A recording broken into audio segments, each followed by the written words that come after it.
Narito na ang mga nag-trending na kwento sa mundo ng social media. Pinay Good Samaritan sa Amerika na nagbigay ng $2 na limo sa isang social experiment nakatanggap ng halos 6 million pesos. Video ng daan-daang itik na tumatawid sa Bulacan, kinaaliwan online. For baby na nagmistulang Christmas tree decoration, pinusuan ng netizens. Golden Retrievers sa Amerika kabilang sa official staff ng isang women's basketball team.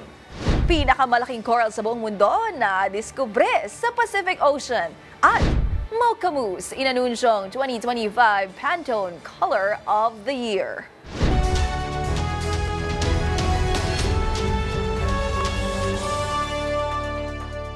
Sure akong ang lahat ng kwento o viral video ay hindi umaabot sa wall mo at mga trending na hindi mo akalain, yun pala ang totoong kwento. Kasama mga follow-up na ginawa namin sa mga post na humahakot ng mataas na views, comments at shares. Kasama ang buong grupo ng TNVS Trending and Viral Show ang kukumpleto ng buong kwento. Ako po si Angelica Cosme at ito ang TNVS, una sa Pilipinas, una sa Pilipino.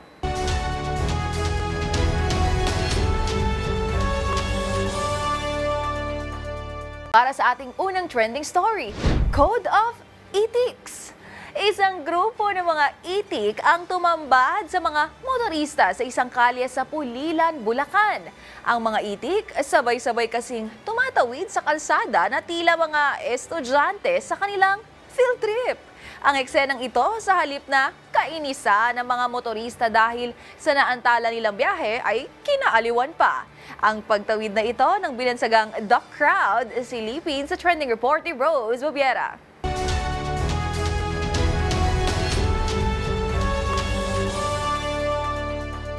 Iniwala nga ba ang boss mo kapag sinabi mong na-late ka sa trabaho dahil may mga tumatawid na itik sa kalsada? Ganito ang hirit ng mga netizens sa comment section sa viral na video ng mga itik sa Pulilan, Bulacan. Ang daang-daang itik kasi, sama-sama sa pagtawid sa kalsada na nagdulot ng pagkaantala ng trapiko. Ngunit sa halip na kainisan ng mga motorista, ay kinaaliwan pa nila ito. Gaya na lamang ng uploader ng video na si Red Ronquillo, na aniya pa sa caption ay may field trip daw ang mga naturang itik. Sabay-sabay kasi na para bang disiplinadong mga estudyante ang mga itik sa kanilang paglalakad habang sumusunod sa isang lalaki na nagpapastol sa kanila. Bukod dito, natuwa rin ang mga netizen sa mga motorista na sadyang pang tumigil para lamang padaanin ang mga itik na tumatawid. Biro pa nga ng isa, naintindihan daw ng mga motorista ang Code of Ethics. Para sa DZRH TV, ito si Rose Bobiera. Una sa Pilipinas, una sa Pilipino.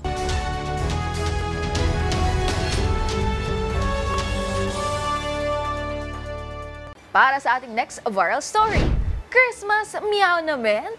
Cuteness overload ang hatid ng 4-month-old puspin na ito mula Imus City sa Cavite matapos mag-ala decoration sa Christmas tree na inihahanda ng kanyang fur mom. Dahil sa pagiging curious cat ni Moo, nakapagtago pa ito sa mga tree branch ng naturang decor. Ang viral video tutukan sa trending report ni Millie Borja.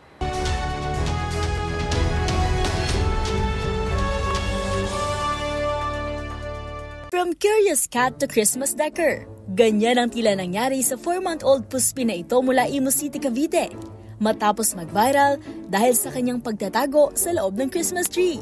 Ayon sa fur mom uploader na si Meow Me, nagulat daw ito nang makita ang alaga na nanonood habang naglalagay siya ng mga decorations sa Christmas tree. Noong una kasi ay hindi niya naman napansin ang alaga.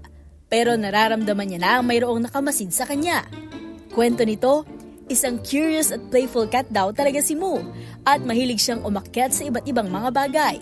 At fun fact para sa fur baby, certified milk lover daw ito na umabot sa puntong iniinom na niya ang bote kahit wala ng laman.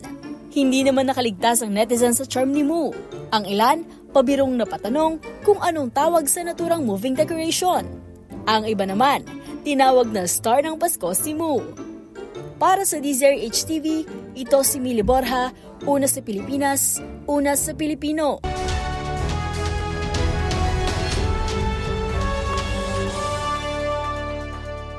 Para sa ating next trending story, Good Samaritan. Kilala ang mga Pilipino sa pagiging likas na mabuti at mapagbigay ng mga tao. Kaya naman ito ang tumatak sa mga dayuhan sa tuwing napag-uusapan ang Pilipinas. Magandang halimbawa na riyan ang Pinay na ito sa Amerika na bukal sa pusong nagbigay ng $2 sa isang lalaki na namamalimo sa loob ng isang supermarket. At ang kanyang natanggap pabalik, nasa higit 5.8 million pesos pa. Kung paano ito nangyari sa kababayan nating si Lani, ibabalita ni Arnold Herrera.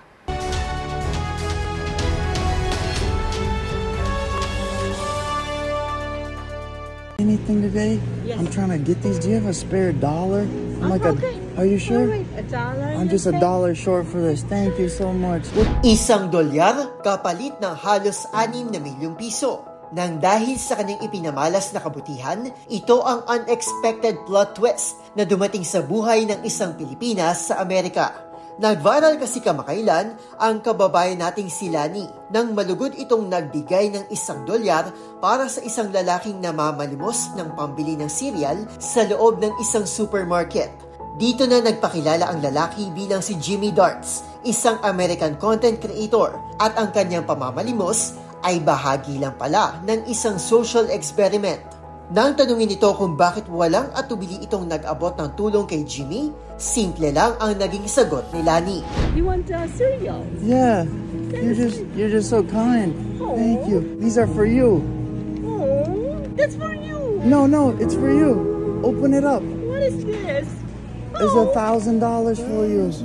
Sa katunayan, voluntaryo pa raw itong ginawang $2 ng ginang. Agad namang ibinigay ni Jimmy sa Pilipina ang hawak nitong cereal box na naglalaman pala ng $1,000 o katumbas ng 59,000 pesos.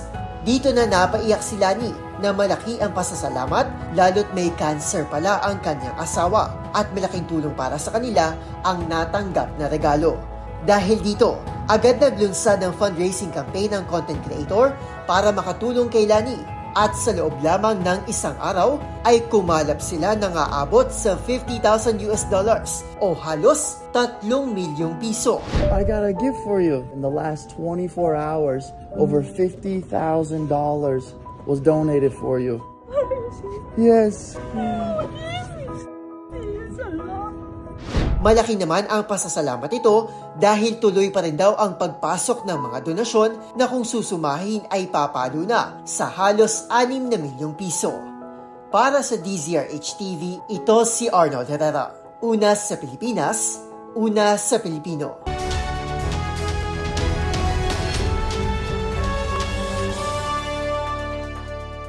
Para sa ating next viral story, Director of Positivity. Kadalasang role ng ating mga alagang aso ay ang maging bantay ng ating mga tahanan at mangulit sa kanilang amo. Pero ibahin ninyo ang Golden Retriever na ito na literal na on duty on and off the court matapos isama sa official lineup ng staff ng isang women's basketball team sa Amerika. Ang mga gampanin ni Charlie sa naturang team, alamin sa trending report ni James Galange.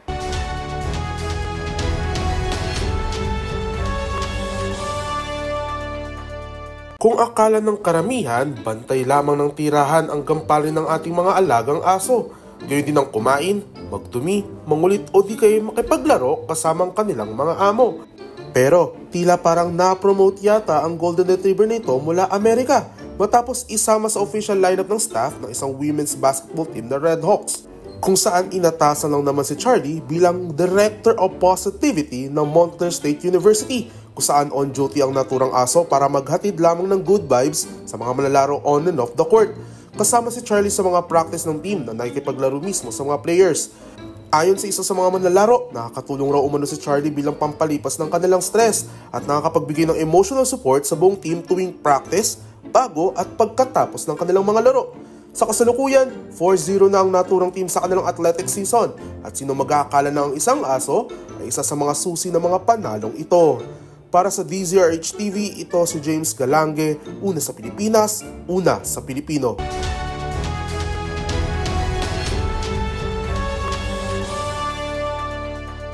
Para sa ating sunod na trending story, Coral Amazing Discovery. Nadiskubre ng expedition team ng National Geographic ang pinakamalaking coral sa buong mundo na matatagpuan sa Pacific Ocean. Sa sobrang laki nito, sa una pa nga'y inakala itong isang shipwreck. Ang naturang coral kasi, mas malaki pa raw kaysa sa average size ng blue whale na siyang pinakamalaking hayop sa mundo. Ang buong unexpected discovery na ito tutukan sa trending report ni Rovic Manuel.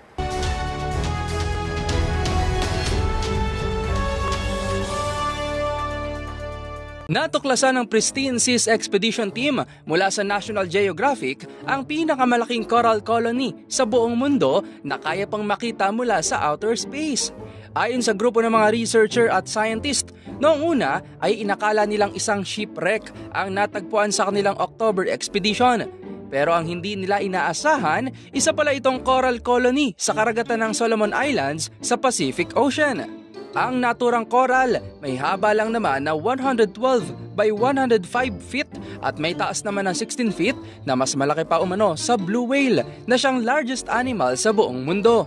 Para sa lead scientist ng grupo, tinatawag na Pavona clavus o shoulder blade coral ang natagpo ang colony dahil sa pagiging hugis braso nito. Pinaniniwalaan din na 300 years old na ang colony at kinakikitaan ng resilience dahil nanatili ang good health nito sa kabila ng ecological changes tulad ng climate change. Kaya higit pa sa discovery na ito, ipinapaalala ng grupo na mas maprotektahan pa ang mga karagatan laban sa banta ng global warming, polusyon at maging sa overfishing. Samantala, kabilang naman ang Solomon Islands sa tinatawag na Coral Triangle kung saan kilala ang lugar sa kanilang coral diversity. Para sa MBC TV Network News, ito si Rovic Manuel, una sa Pilipinas, una sa Pilipino.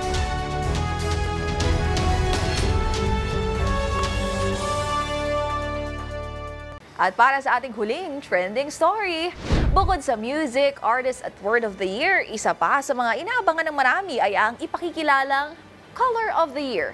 At ilang linggo bago sumapit ang 2025, taas kamay ng mga may hilig sa color brown.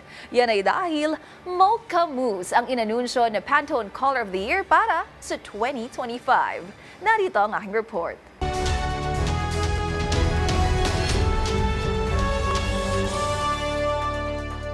Move over Peach Fuzz! Ilang linggo bago magpalit ng taon, inilabas na ng Pantone ang Color of the Year at Mocha Mousse ang napiling kulay para sa 2025.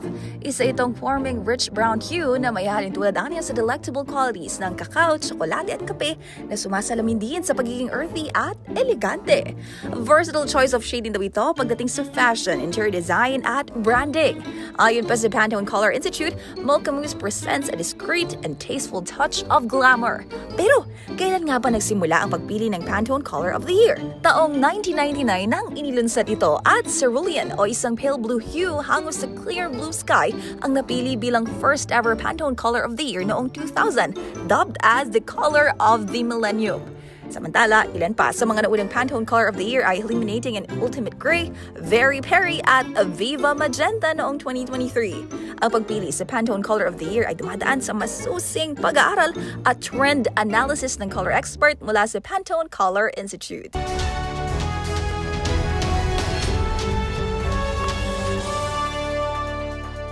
Isa na namang episode ng mga nagpa-wow, kinagiliwan at iba't ibang mga insidente ng mga nag-viral na kwento ang ating napanood. Kaya naman, kung meron din po kayo mga katulad na istorya, i-share nyo na yan sa ating comment section o kaya naman itag nyo rin kami sa TikTok at DZRH News. At yan ang mga kwento sa likod ng mga nagva-viral na video kasama ang buong grupo ng TNVS Trending and Viral Show. Assignment po namin na kapag may nag-trending, aalamin, bubuuin at i-follow up namin ang mga detalye para kapag nakita mo ang viral video na may nag-share, ikaw na ang magdagdag ng mga impormasyong nalaman mo sa TNVS Trending and Viral Show. Mula sa kauna-unahan sa Pilipinas, DZRH, ako po si Angelica Cosme. Una sa Pilipinas, una sa Pilipino.